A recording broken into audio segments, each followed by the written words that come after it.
साल 1961 किसी मानव को पहली बार अंतरिक्ष की कक्षा में प्रक्षेपित। Hello friend, welcome to my blog. তো চলো শুরু করা যাক। তো আমরা গিয়েছিলাম সায়েন্স সিটি। তো আমরা টিকিট কেটে নিয়েছি। তো আমাদের স্পেস থিয়েটারটা 120 টাকা করে পড়েছিল। তো আমরা এখন এই চশমাটা পরবো, 3D চশমা। এটার দাম 4000 টাকা গায়ে, 4000 টাকা।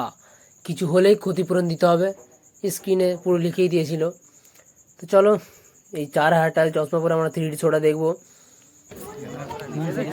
সায়েন্স সিটিতে আসলে একবার হলে এই শোটা দেখবে, খুবই ভালো লাগবে। শোটা দেখতে খুবই একটা রোমাঞ্চকর জিনিস, দেখো ভালো লাগবে।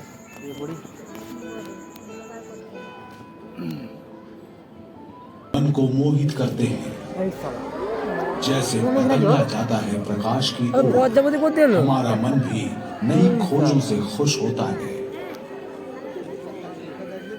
हम नए अछूते जगहों की तलाश करते हैं और वहाँ अनोखे अद्भुत जानवरों और पौधों को ये सब तेजी से घट रहा था।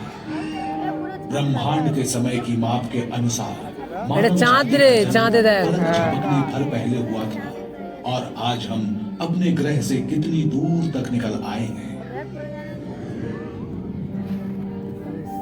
साल 1961 किसी मानव को पहली बार अंतरिक्ष की कक्षा में प्रक्षेपित किया गया था। अगले साल मेरिनर 2 यान अपनी यात्रा पर निकला और पृथ्वी को पीछे